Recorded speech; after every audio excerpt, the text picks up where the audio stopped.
Welcome back to another episode of CFB Enthusiasts. My name is Jimmy. That's Patrick. Jacob is unavailable to join us, but it's okay. We're going to run this little two-man, me and you, Pat. So Yes, sir. we're going to talk about our Week 9 recap of the college football season. A pretty interesting weekend, to say the least. Not Yes, sir. too crazy as far as like the games that we saw on Saturday, but I enjoyed the games that I did watch, and there is a lot to talk about. I will say that. Yeah. Today we're going to talk about all three of our teams. You know, me being a Texas fan, we're going to talk about the Horns and their comeback win against Mississippi State.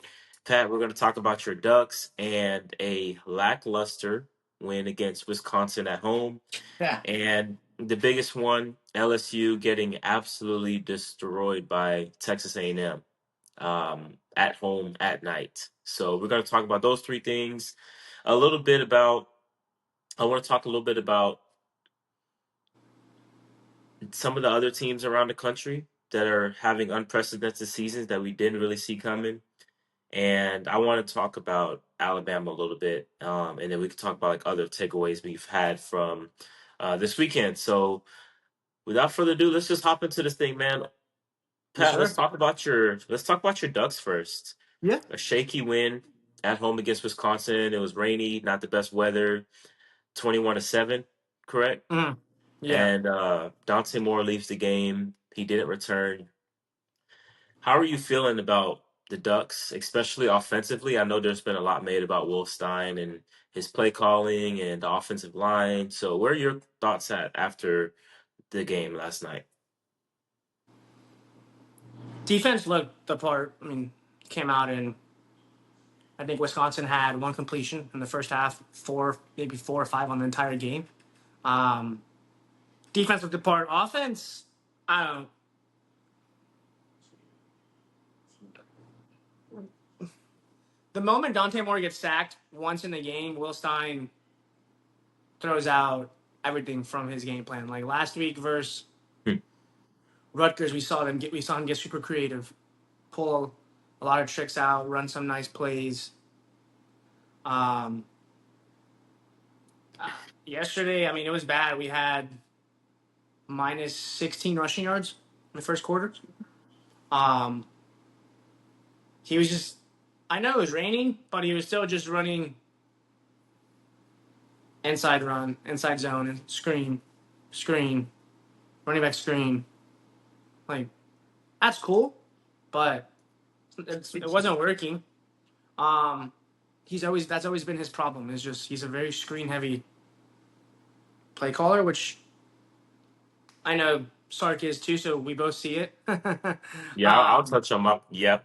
We gonna get there. It works when you do it periodically, not all the time. Um, I don't know. Yesterday was one of his worst games he's called, but luckily defense showed up. Defense shut Wisconsin down. Like you said, Dante Moore left hurt, cut his nose open. Um, True freshman Brock Thomas came in 4 for 4. We scored a touchdown, two touchdowns with him. No, we What scored was one. what was Dante's injury? I know he got cut, but that would. I think it was just the nose cut. Dan Lanning said he was fine. He could have returned. They just didn't want to risk it. With Brock Thomas was playing well, and they weren't like he was playing. He wasn't turning the ball over, so they kept him in, um, which is I guess good news. Um, it was a really weird game. I don't know if it was just the weather. It was pouring rain, so they couldn't really throw much. But I don't know. They didn't get. I don't know. Maybe they wanted to keep it simple offensively too, to not show a lot of stuff. But a 21-7 win versus a team that we're supposed to beat by 33 is not a great look for the Ducks. But I feel like it showed Luke Fickell has Wisconsin playing hard. Like they're a QB away from being good. But it was just a weird game. I mean, in the end, we left with the win. I don't think we dropped in the poll, which is fine. But if our offense plays like that the rest of the season and or the playoffs, We'll lose. I was gonna ask, are you concerned about the offense? Because I think y'all's defense will be fine; they'll be just okay. Yeah, But there have been instances this season where the offense has not looked the greatest. Obviously, the Indiana game, some red yeah, flags popped up with the offensive line. The play calling wasn't the greatest. Again, against Wisconsin, the play calling wasn't the greatest. Are you concerned moving forward about the offense and the system y'all got? yeah. I mean, if the offense plays like that versus USC, that's gonna be a hard game to win. I think our defense, like I said, the defense is gonna do the defensive thing. Um, but we still have USC and Washington remaining, and then ideally the playoffs. So they got to figure out the offense. Um, whether it's I yes, in short, I'm concerned if that offense doesn't turn it around for these last. I think it's Iowa, Minnesota, USC, Washington, and Yep. then ideally the playoffs. So yeah, offense has to turn around or those last two games. Even Iowa has a really good defense. So and Minnesota is not going to roll over. They're 5-3. So yeah, the offense has to flip around something. I know. I think Evan Stewart comes back middle of November, so that would be nice. Um, but they just gotta. I don't. They gotta expand the playbook. I mean, you have Dante Moore there for 2 years. This is his second year. He knows the offense. Like you gotta expand it. You can't just keep running these simple runs and screens the entire game. Yeah. I think y'all be just fine, man. I Yeah. think um, Dan Lanning's gonna bring a baseline level of energy Oh yeah, for sure. and discipline for Oregon. And I think it's just gonna come down to offensive execution Yeah. at the end of the Yeah. day. Like if y'all bring Exactly. y'all's offense, really difficult to stop. And y'all are well balanced too whenever y'all are rolling. So, Oh yeah. Yeah. you know, Good. I think y'all be just fine. There's been other teams around the country that have had games like this where it's kind of ugly and they still get the win. So I'm not concerned with Oregon one bit. I don't think you are either as much. No. Um, At the end of the day, a win is a win. Is a win is a win. So move on. right. You can learn from it. What you need, what you did good, what you need to improve on, and yeah, like I said, Dan Lanning will have. It's just a standard he set. I'm not too worried about anything. You know who should be worried? Brian Kelly. I don't think he'll make it through. I honestly don't. I think he there's a good chance he gets fired this week. I mean, they have a bye, so it gives the interim 2 weeks to. They do. Okay. Yeah, that's what Jake was saying last night. Um, he showed me a video.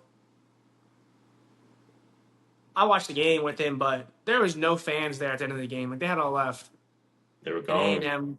A and M was doing their whole like line celebration with the team, and like you would have thought it was almost a home game for A&M, the way that they were singing and celebrating with the fans after the game. Like that can't happen. They were more A&M fans at the end of that game than they were LSU fans. I mean, that is absolutely unacceptable Yeah, for a night game at that. Oh my goodness. Let's talk yeah, about the game. A&M wins 49-25, and it was honestly a little worse than that, actually. yeah. I mean, LSU played pretty well in the first half. I mean, they The got first down the half was field 17-15 or 15-14, right? 15-13? 18-14 at halftime. LSU 18-14. was actually up Yeah, at halftime. yeah, So, I mean, they played a really good first half, and it's like, okay, cool.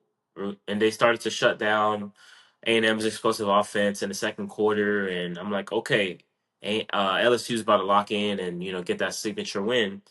yep, And right out after halftime, it was not a yeah, carbon copy of last year, but it was similar to last year in terms of A&M just put their foot on the gas and they did not let up. Like last yeah. year, they made the switch from Connor Wegman to Marcel Marcel. Reed, and then Marcel Reed 3 touchdowns on 3 straight drives, and they just absolutely blow that game open. LSU had a bunch of special teams miscues in that game. It was kind of similar here. Yeah, LSU had some special teams miscues. They allow a big punt kick return first of all in the to start the third quarter.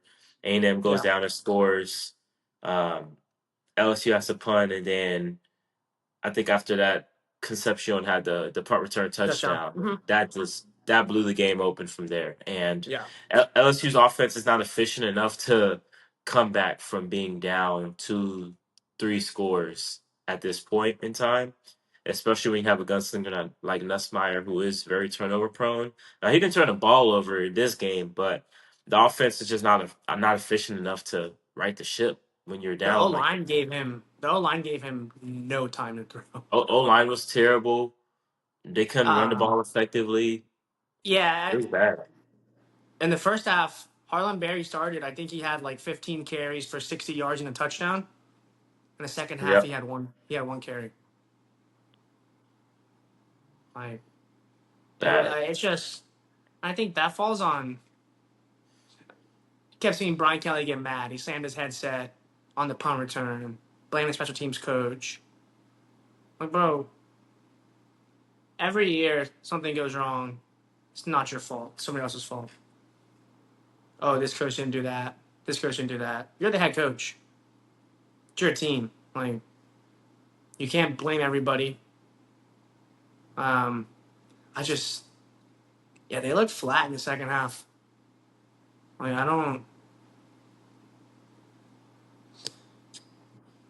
I was, I was shocked, honestly. Like, not how I expected that game to go. I thought it'd be a shootout, but I mean, A&M just brought a different intensity. Like, They're locked in, man. from They're the get, they from the are get locked go. in right now. Uh, I don't know if you saw it in the game or the video, but Cassius Howell was just when he was talking to the left tackle like that, like you from that moment, you could just tell A&M just had they had a different intensity to them. They had a different mentality in that game. Like it was Mike, and that credit to Mike Elko too. Like A&M looks damn good. Like their defense looks good. Their offense is Marcel's playing great. He's not. I mean, I think he had what 2 turnovers in the first half or Yeah, two picks. he had some bad picks, Yeah. but But he's young. I mean, he's still learning. This is his first full season starting, and they're 8-0. So that's credit to Mike Elko, credit to that defense, and I think Brian Kelly. If they don't fire him this week, they're gonna go to Bama and probably get destroyed again, and he'll have no choice but to fire him.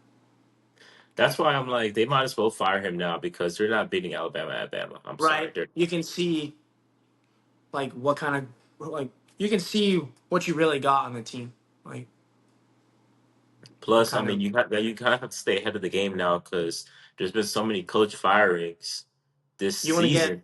You want to Yeah, get ahead of the game and want to see who your options are as candidates for that job because LSU is a top 5 job in America, and yeah. you can't fuck that up. You have to scour every part of the college football world to Yeah. find the best possible coach to Like replace Lane Brian Kelly. Yeah, like Lane Kiffin told the fans yesterday, like I'm not leaving, but that's for the Florida job. You turn down Florida, like that's obvious. Like coaches that have or will turn down Florida, will they turn down LSU? But you don't want to wait to be LSU till end of the year when other coaches have already have a handshake agreement, possibly or decided that they're going to another school. Right. Yeah, Uh, uh, the thing I don't, the thing about Brian Kelly for me, he's reached his ceiling as a coach. I mean, I yeah, don't think he's going to be anything better than a 9, 10 win coach. That's just what he is, and we have to accept it. He's James Franklin, yeah. as much as we hate to compare it. But the thing with Brian Kelly for me is I see this more than any other coach in the country, and I watch so many games throughout the weeks, throughout the years, and I've never seen a coach have as many shots on the sideline of him arguing with players or Players, getting into real arguments with players on the field and real animated and yeah. emotional conversations and even with the coordinators, just yelling through the headsets and all of this stuff. And I haven't seen a coach. have that as often as he has. Obviously, Yeah, every coach has to chew out a player every now and then, or chew out his coordinators, or chew out a position coach. Yes, that's fine, but every week it's it's something. you. It's like the camera people know, the camera crew knows, ESPN knows, and they just have like a shot just waiting for Brian Kelly to get into an argument with someone, or it honestly seems like just deflecting blame, and Yeah, it's just not a good look overall. But even in the press conferences too, he'll deflect the blame and put it elsewhere, and yeah, he doesn't. For me, he doesn't seem like a likable coach, in my hmm opinion, and that's just yeah. from the outside looking in. He just doesn't seem like a real personable guy. Good It just seemed coach, like but not a personable guy, which brings you down a little bit as a coach. And yeah, exactly. I agree 100%. And if you're arguing that much and you're deflecting it, and you can't take the responsibility, that just shows. I feel like you're a weak leader. Like you brought these coaches in; these are your players. Something doesn't get executed, something goes wrong. It's your game plan. You're weak at practice. It's my fault. It's me. I didn't have the guys ready. I didn't have them in the right position. Me. Not.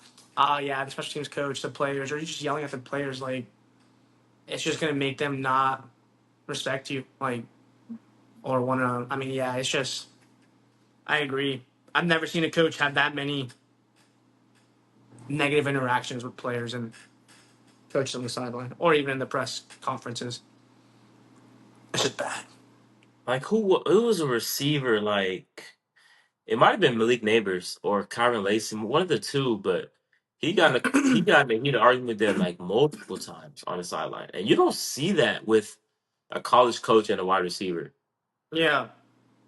I mean, you don't see that much with college coaches and players in general, even the quarterbacks. But more often than not, you see that interaction so many times, and Yeah.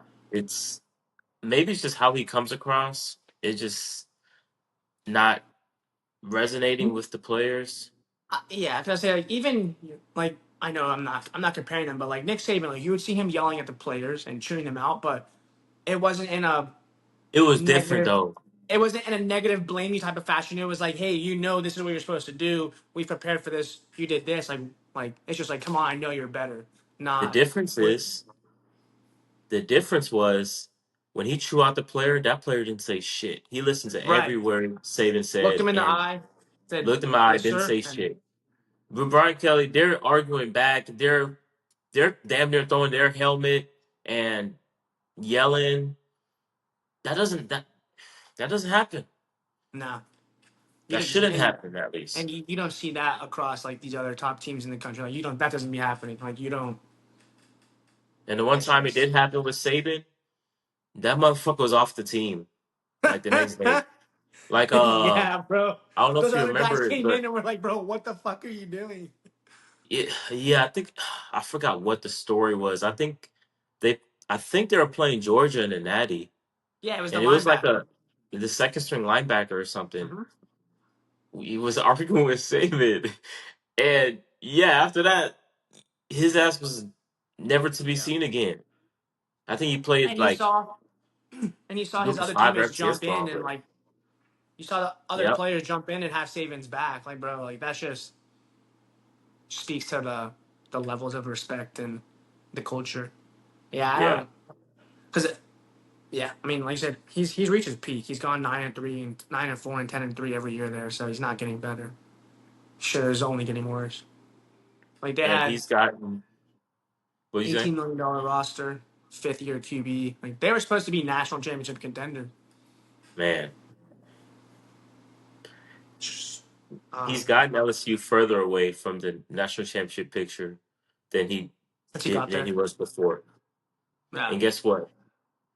Marcus Freeman I was about to say Notre got Dame his is. team way closer. Yep.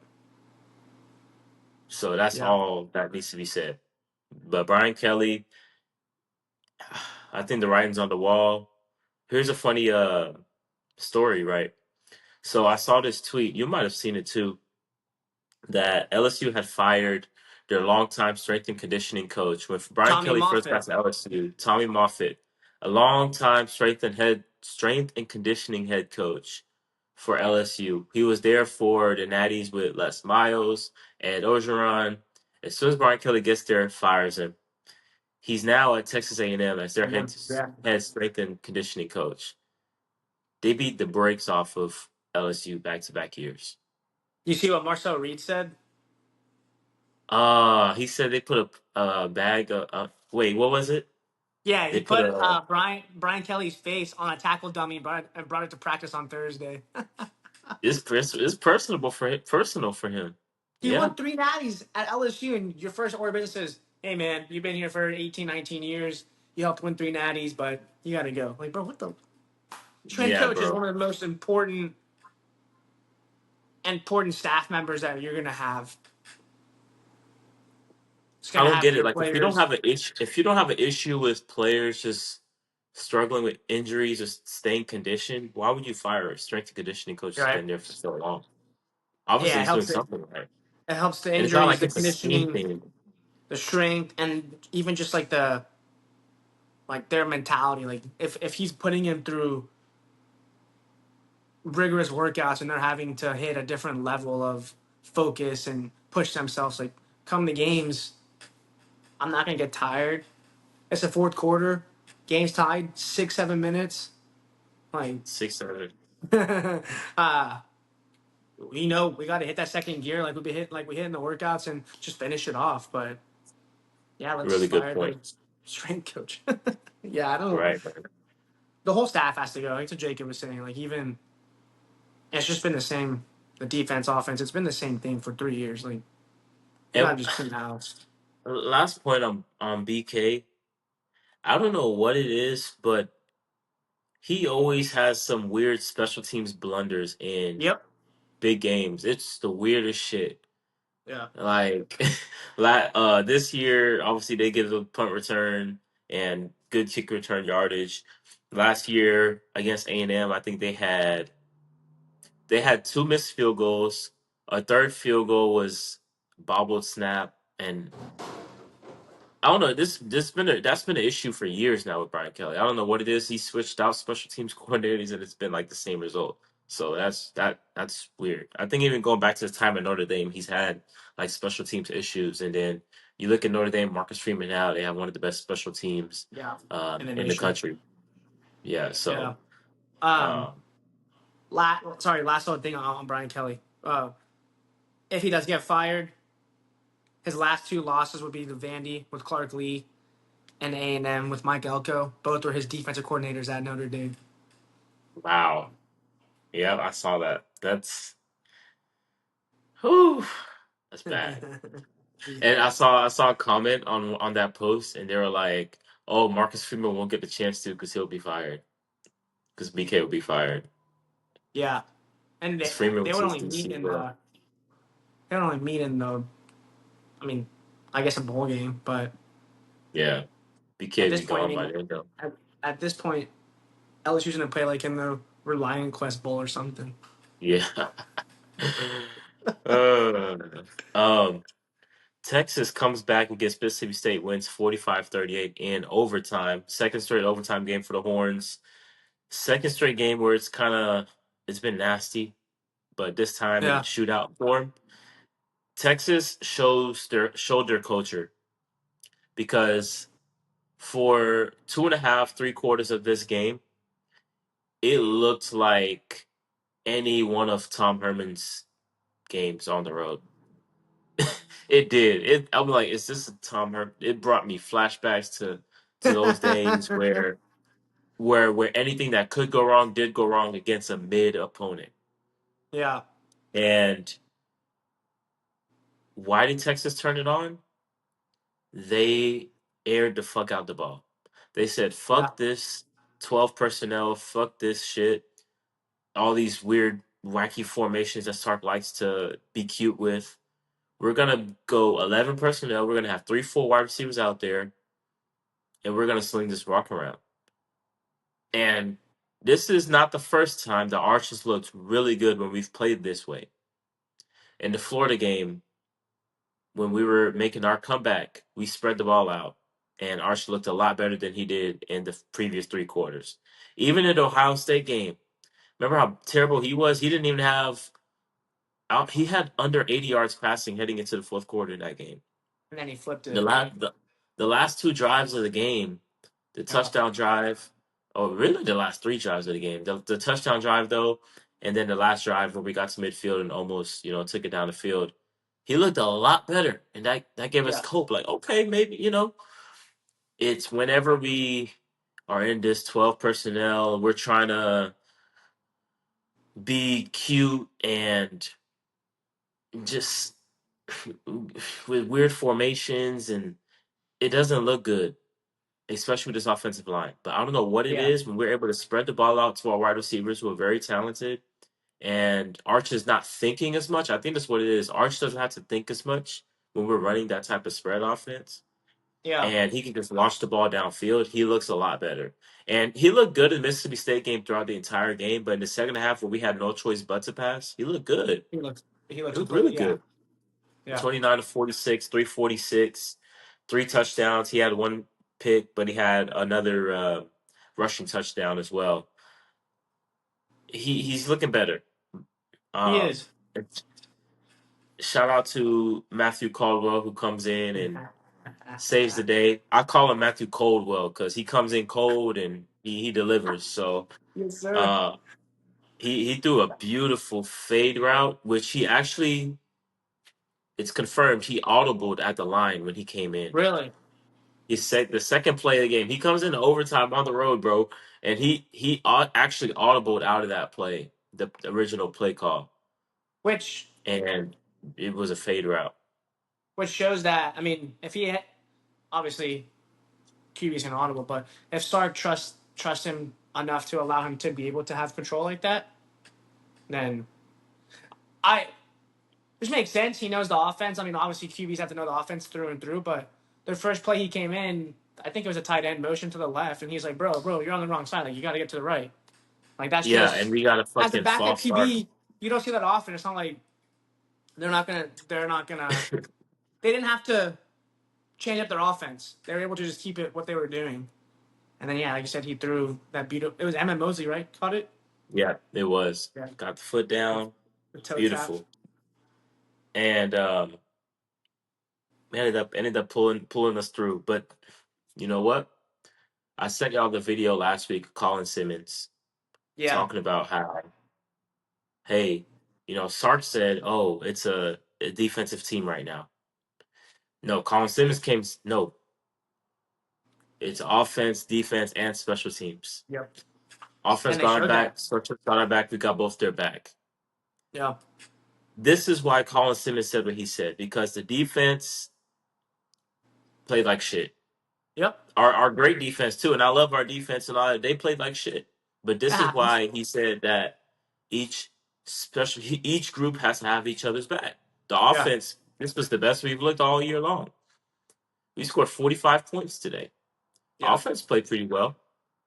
Special teams played Clutch really again. well. Clutch again. Who would have thought Texas would have won a game when the defense was shit and the offense played well? Yeah. But But shout out to Ryan Niblett. it almost makes you wonder if Sark said that on purpose to see how the team reacted to it. Hmm.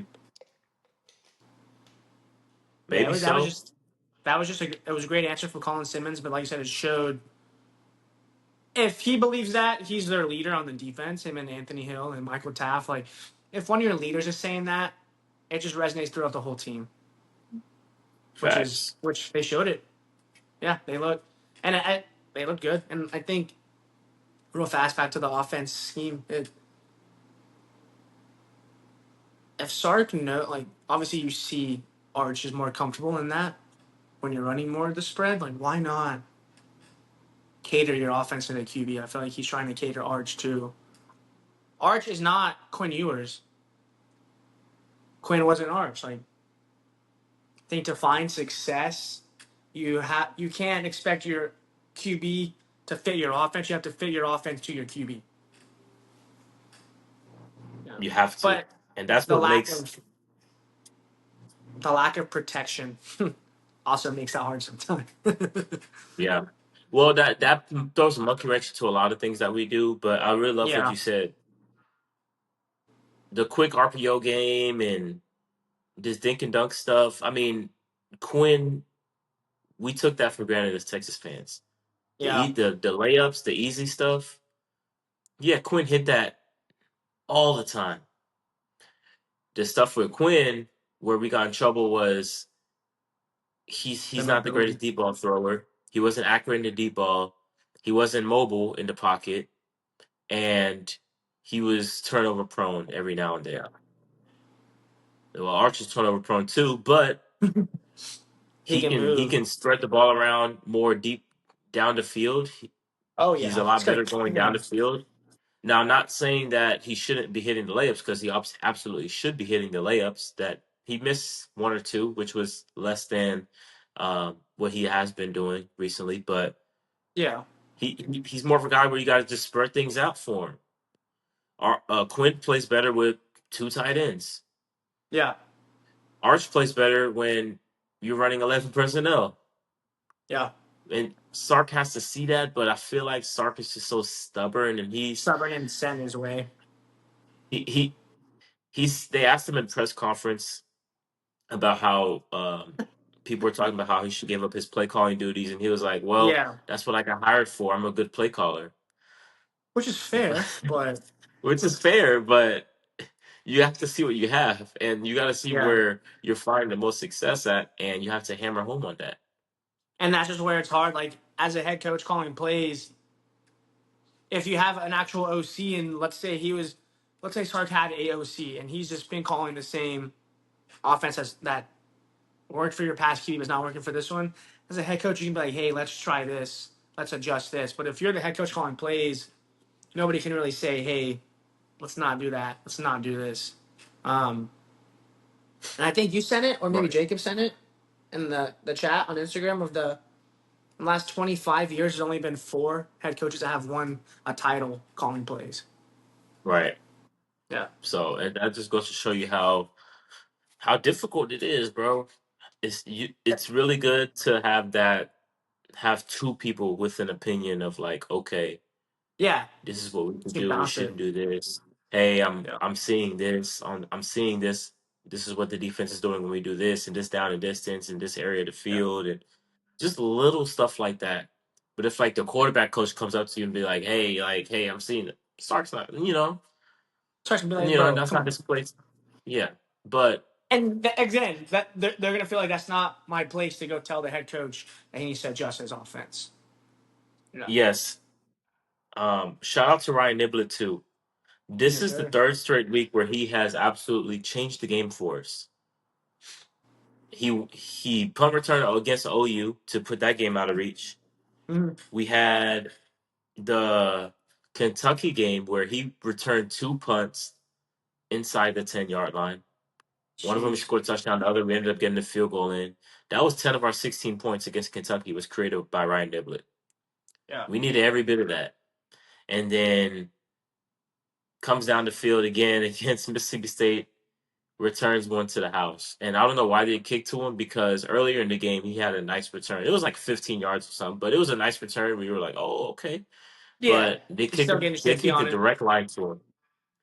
Yep. And And they outpicked their coverage on the punt, yep. which for a guy like that, you can't afford to do that.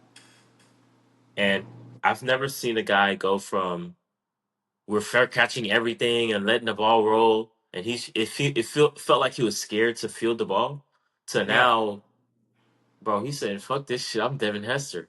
Say somebody put And something in his ear, whether it was a coach or it was the other players on, and they're just like, "Hey, bro, like you have the talent, you have the ability. You're a difference maker when you touch the ball.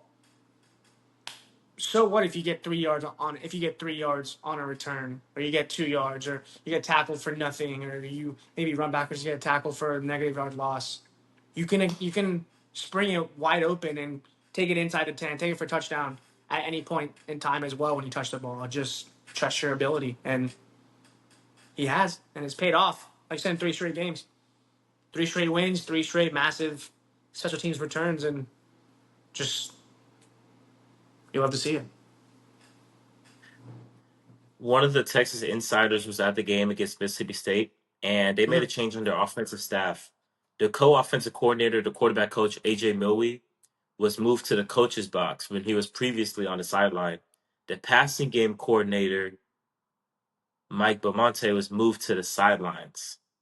Hmm. So I know a couple weeks ago, Jacob was talking about how it's a lot different and there's some nuances and pros and cons to sitting in the press box versus being down on the field. And Texas made Yeah, that switch. The quarterback coach moved to the booth, and the passing game coordinator moves to the field. So, and that helped us out a lot, of course. So we'll yeah, see how that affects us moving forward. But yeah, good win by Texas. 4 straight weeks away from home to go 3-1 in that stretch. All it's things huge. considered, I'll take it. Yeah, 3-1, 3-1 in the 4 games in a row away from home. 3-1 in the SEC. I'll take it. it's huge. I'll take it. Um, Alabama survived South Carolina in a game where they honestly should have lost, but Lenore Sellers, I don't know what he's doing, fighting for extra yards, gets the ball stripped out. I forgot who stripped it out, but that was a great effort because he kept Uh, he kept ripping at it. the one in that one in the game, Yeah, like it at the was very end. Deontay Lawson stripped it, the It linebacker. was okay because he kept breaking at that thing, like he didn't stop. Um, that allows Bama to win Yeah, 29-22. They were down 7, or they were down 8, I think. 8 And then for yeah, biggest fourth quarter comeback for Alabama since 2021. 5 years, 5 seasons, which is wow, crazy. 8 points. yeah, that shows you how much they haven't been down much. Um, Yeah, Ty Simpson, 24-43, 253, 2 touchdowns. Um, not the greatest game offensively by Bama. mhm. And I like Ty Simpson. I really like Alabama and their wide receivers. I do too. They're not going to win a national championship. They're not. Without their I agree. inability to run the football and stop the run on a consistent basis will be their demise, will be their downfall. I believe it. It might not Yeah, affect them now, but whether it's the SEC championship game or in the playoffs against a really good team that can run the football effectively or can, um, s- neutralize your run game and they're really good in the pass game too, it'll come back to yeah. haunt them because I that's agree. just I the mean, sign that your lines of scrimmage are weak, they're soft. yeah. No, I agree. I don't think they can win. They're one of the better. They're one of the better teams in the nation, but I don't think they're going to win the Natty. I think I don't think they play A&M in the regular season. Um, Yeah, no doubt. but as of now, they're on path to play in the SEC title game. I think A&M has no issue with that game because of their ability to run. It's just, yeah, I agree fully. I mean, and I know it's hard to win in SEC, but they're a much better team than South Carolina. Like that game should have not been that close. They shouldn't have had to Yeah. come back in the fourth quarter. I mean, I get it because it's like this was the last game where South Carolina can salvage their season or save their season because they've been Yeah, really disappointing. Their offense has been terrible. But so bad. I mean, give them credit for pulling it out on the road. I mean, Yeah, that's a a win tough is a place to win, especially in play. the SEC. Very tough place to play. Yeah, Alabama just came off of playing what 4 straight ranked opponents. yeah. So 2 at home, 2 on the road. So I mean, you got to give them credit where credit's due. But at the end of the day, for me personally, I don't think this level of play is sustainable to win a national championship. And I don't think this is something that's fixable throughout the year unless Ty Simpson takes his game to even another level where he's looking absolutely like flawless. I mean, he's looked really good. He's looked great at times, but when they get to the playoffs, he's gonna have to carry them Yeah, because you're playing the best of the best the best of the best. Yep. 3-4 weeks in a row. Yeah. So I mean, and they've done it. They've done it within the SEC. Like I see that, but Yeah. when you're playing, I don't know who could they potentially play? They could potentially play Oregon, Ohio State. Like you mean to tell me Indiana. if if they played even Indiana, because Indiana can run the ball and Indiana does not let you run the ball.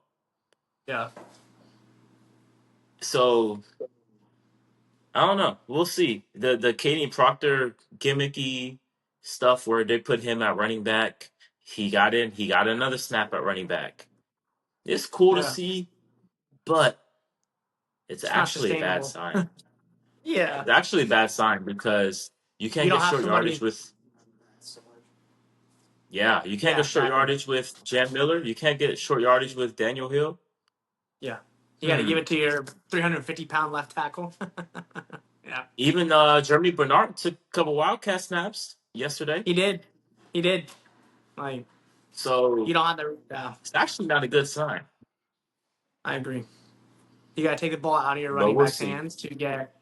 You got to take the ball out of your running back's hands and get creative just to get those short yardages when you can't just hand it off and hey, get 2 yards. Like, come on. Right. Yeah. Um, one last thing I want to mention. My biggest takeaway, I guess, is that as college football fans in this college football world, yes, Indiana, Georgia Tech, Texas Tech, Vanderbilt, yes, these teams are all really good. Despite Mhm. what we want to think, despite the previous years of these teams being hot garbage, even as soon as 3 years ago, these teams are really good. These teams are legit contenders, and we just have to face it. We have to give these guys credit. Indiana, Yeah. I don't care if you don't. I do not care if you don't like Curtis Sinetti. A lot of people don't. I mean, I don't see a problem with him. I actually enjoy the trash talk and how he is I as a like him. coach, and I think Yeah. Indiana needs that. I have no problem with it. Other people do, and that's why they're trying to discredit Indiana, give them a backhanded compliment, and you'll see it on the internet and in the media space. But yeah, Indiana's legit, and they're even better than they were last year. Oh, facts. Vanderbilt, I don't care if you don't like Diego Pavia and just some of the stuff he says and how he acts, and reminds you of Idolatry Johnny Manziel. I don't care. Vanderbilt is really good, and they're even better than last year as well. Yeah. They're both. So Yeah. you have to take your pride and the ego and the dislike for somebody and put that to the side and be like, damn, this team is really fucking good. Or this player Yeah. is really fucking good. And you got to give them And credit where credit's due. facts. And I agree with you. I mean, Pavia and Signetti both, they're similar characters. One's a QB, one's a coach, but for those kind of programs to turn it around, you need somebody like that, bro. You need Like, exactly. because you don't, obviously, Clark Lee's the coach, he sets the culture, but you don't see him in the media. He's not hyping him up, he's not talking the talk, he's just doing his thing. But you got Pavia over here who's, it's just, you want to rally behind guys like that as teammates, as players for the coach. Like, you want to go to war for those guys, and that's what you're seeing. I mean, Indiana to me is probably the second best team in the nation, or first. I have to see how they play versus Ohio State, but I think those are the two best teams. And even Georgia That's Tech it. too with Haynes King. He's not as Yeah, vocal as Diego Pavia, but that energy, you see it. the energy, His teammates and love you him. just see him They feed off of him. when your QB's putting his body on the line like that. Like, all right, I see my QB pounding the rock. Like, I'm gonna block my ass off. I'm gonna block an outside receiver. I'm gonna block as a running back, block as a lineman. Like defense wants to do everything they can. Like that's your QB. They're usually pampered and babied and protected, but he's out there running 30 times a game if he has to. Like he's willing to do whatever it takes to win. That's what the rest of the team's gonna do. It's just cool to see. Like it's just a new era of college football. Like Nick Saban said with the NIL and the transfer portal, there's gonna be more parity across the sport, which is better. I like it. Right. It's I exciting do. I times. do. I love it. Any final takeaways from week 9, Pat, that you got? Really, just it's wide open. Like there are some teams that I know we're saying like are really, really fucking good, but then there are teams that could and still be really good and make a run in the playoffs. Like I think the the 12 team playoff this year, being the second year, it's gonna be exciting. Like there's a good chunk of teams that are legit contenders right now. Like it's not. Yeah, it's just it's wide open right now, and there's still a lot of um uh what's the word? Not decisions, but I guess there's still a lot of conference championship games to be decided in terms of the matchups. Who in the hell is going to play in the Big 12 championship game? I have no Ask the idea. question. Because out of nowhere, Even the Cincinnati SEC, is like legit. yeah, Tech, um, and Utah's still then the there. SEC, yeah, the SEC, Bama's. I mean, A&M's undefeated. There's a couple teams with one or two losses that could still beat each other. So it's just wide open. The Big Ten is pretty much locked, unless Indiana and Ohio State each lose. They're locked in, but that's going to be a crazy game as a title game. I'm It's exciting really time. looking forward to that game. I mean, it's not a Yeah, foregone conclusion, but how it's looking right now, Indiana and Ohio State are on a collision course to meet in Indianapolis, and that's when we're really yeah, gonna see just how better Indiana's gotten. Because guess what? I think the Ohio yeah. State this defense this year is even better than last year. Last year, yeah, and they waxed Indiana last year, Yeah, but the but I thing don't think is, it'll be that Indiana's easy this better year. as well. Yeah, So, I like so right that's now. I would pick that. Indiana to win. Mm, yeah, I'm looking forward to it. But yeah, that's our week Me 9 too. recap. This was fun, man. Hopefully we get Jacob back soon. Yes, sir. But yeah, this was cool, man. Week He 9 should be recap. back on Texas Wednesday. wins. He'll be back. Okay, cool. Texas Wednesday, yeah, yeah. wins. Oregon wins.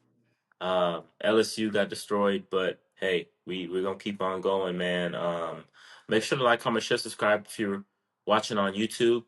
Show us some love. If you bleed college football like we do over here, you'll love it. And go follow us on our Yes, sir. Instagram and TikTok, CFB_enthusiast. That's where you'll find a lot of our short form content as well if you're not able to watch the full episodes. But this is Jimmy. That's Pat. We're CFB enthusiasts, and we're out. Welcome. Peace.